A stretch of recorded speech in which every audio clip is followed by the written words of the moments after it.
আমার কথা শোনার জন্য আপনাদের আবারও ধন্যবাদ। ছাত্র জনতার স্বপ্ন পূরণে আমি অঙ্গীকারাবদ্ধ। কে বলেছেন এই কথা জানেন?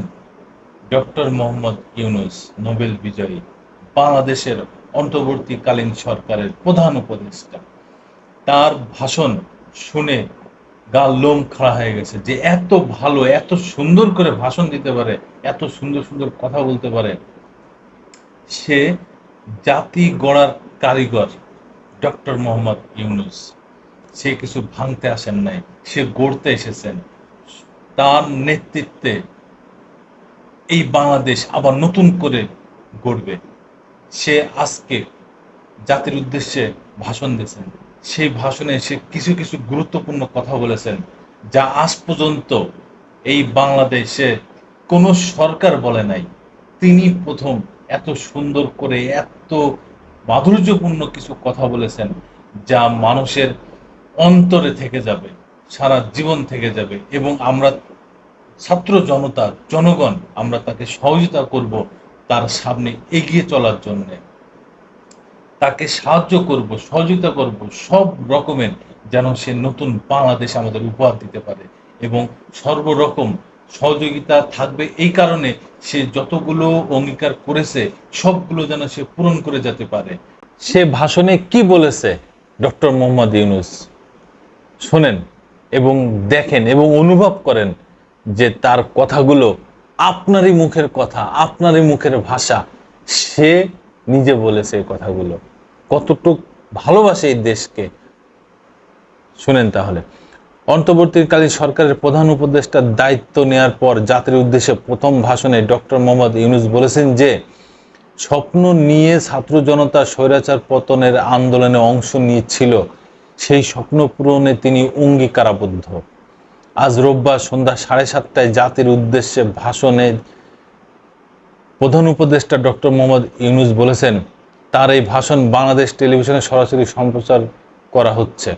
ছাত্র জনতার আন্দোলনের মুখে শেখ হাসিনা সরকারের পতনের পর 8ই অগস্ট অন্তর্বর্তীকালীন সরকারের প্রধান উপদেষ্টা হিসেবে শপথ নিয়েছিলেন নোবেল বিজয়ী অর্থনীতিবিদ ডক্টর মোহাম্মদ ইউনূস। শপথ নেওয়ার 15 দিনের মাথায় জাতির উদ্দেশ্যে ভাষণ দিচ্ছেন তিনি। আওয়ামী লীগ সরকারের পতনের দাবিতে আন্দোলনে নিহত ছাত্র জনতাকে স্মরণ এবং বন্যায় ক্ষতিগ্রস্ত ব্যক্তিদের প্রতি সহমর্মিতা জানিয়ে তাদের পাশে থাকার আশ্বাস দিয়ে ভাষণ শুরু করেন ডক্টর মোহাম্মদ ইউনূস। তিনি বলেন, ফ্যাসিবাদ ও স্বৈরাচারের হাতে দেশের সব প্রতিষ্ঠান ধ্বংস হয়েছে। এতদিন দেশে যেভাবে দুর্নীতি হয়েছে তা বোঝাতে সাবেক প্রধানমন্ত্রীর পিয়নেরও 400 কোটি টাকার মালিক হওয়ার তথ্য তুলে ধরেন প্রধান উপদেষ্টা ডক্টর মোহাম্মদ ইউনূস। তিনি বলেন, দেশের মানুষের ভোটাধিকার কেড়ে নিয়ে স্বৈরাচার তার নিজের পরিবারের ও দলের কিছু মানুষের স্বার্থ হাসিলের পথ তৈরি করে দিয়েছে। আর্থিক খাত ও শেয়ার বাজারের লুটপাটের কথা উল্লেখ করেন তিনি। দুর্নীতির বিরুদ্ধে সরকারের কঠোর অবস্থানের কথা উল্লেখ করেছেন প্রধান উপদেষ্টা। ডক্টর মোহাম্মদ ইউনূস বলেছেন, গণরোষের মুখে ফ্যাসিবাদী সরকার দেশ ত্যাগ করার পর আমরা এমন একটি দেশ গড়তে চাই যেখানে প্রতিটি নাগরিকের মানবাধিকার থাকবে পুরোপুরি সুরক্ষিত। আমাদের লক্ষ্য একটি উদার, গণতান্ত্রিক, বৈষম্যহীন, অসাম্প্রদায়িক বাংলাদেশ। আমরা এক পরিবার, আমাদের এক লক্ষ্য। কোনো ভেদাভেদ যেন আমাদের স্বপ্নকে ব্যাহত করতে না পারে, সেজন্য আমরা প্রতিজ্ঞাবদ্ধ। ভাষণে ডক্টর ইউনূস বলেন, বর্তমান সরকারের দায়িত্ব গ্রহণ করার মাত্র 2 সপ্তাহ শেষ হলো। কর্মযাত্রার প্রথম পর্যায়ে রাষ্ট্র সংস্কারের কাজে আপনাদের কাছ থেকে যে সমর্থন পাচ্ছি সেই জন্য আন্তরিক ধন্যবাদ। আমরা অনুধাবন করছি যে আমাদের কাছে আপনাদের প্রত্যাশা অনেক। এই প্রত্যাশা পূরণে আমরা বদ্ধপরিকর। যদিও দীর্ঘদিনের গণতন্ত্রহীনতা, 15 বছরের ফ্যাসিবাদী শাসন ব্যবস্থা প্রায় প্রতিটি ক্ষেত্রে আমাদের জন্য পর্বত সমান চ্যালেঞ্জ রেখে গিয়েছে, কিন্তু এই চ্যালেঞ্জ গ্রহণে আমরা প্রস্তুত। আজ আমি সরকারের পক্ষ থেকে আপনাদের দোয়া ও সহযোগিতা কামনা করতে আপনাদের সামনে এসেছি। শুধু আমি বলবো, আপনাদের একটু ধৈর্য ধরতে হবে। সবাইকে ধৈর্য ধরে নতুন বাংলাদেশ গড়তে সরকারকে সহযোগিতা করার আহ্বান জানিয়ে ডক্টর মোহাম্মদ ইউনূস বলেন, এখনই সব দাবি পূরণ করার জন্য জোর করা প্রতিষ্ঠানে ঢুকে ব্যক্তি বিশেষকে হুমকির মধ্যে ফেলা, মামলা গ্রহণের জন্য চাপ সৃষ্টি করা, বিচারের জন্য গ্রেপ্তারকৃত ব্যক্তিকে আদালতে হামলা করে আগেই এক ধরনের বিচার করে ফেলার যে প্রবণতা, তা থেকে বের হতে হবে। ছাত্র জনতার বিপ্লবের গৌরব ও সম্ভাবনা এসব কাজ ম্লান করে দিবে।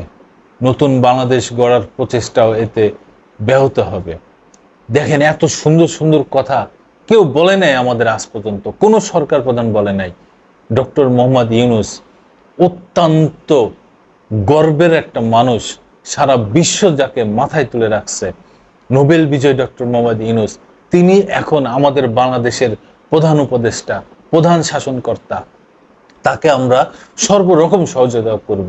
আমরা যারা সাধারণ জনগণ, তিনি যেইভাবে কাজ করে সামনে এগিয়ে যেতে চান, বাংলাদেশ থেকে দুর্নীতি মুক্ত করতে চান, বাংলাদেশ থেকে সব রকম অপচেষ্টা দূর করতে চান, আমরা ছাত্র জনতা তার সাথে প্রতিনিয়ত তাকে সাপোর্ট দেব, তাকে সহযোগিতা করব। তার কাজে কোনো রকম যেন ব্যাঘাত না ঘটে সেই চেষ্টা করব এবং সামনে এগিয়ে যাওয়ার জন্য তার পথকে মসৃণ করব ইনশাআল্লাহ। আবারও আসবো আমি প্রিন্স। ধন্যবাদ সবাইকে।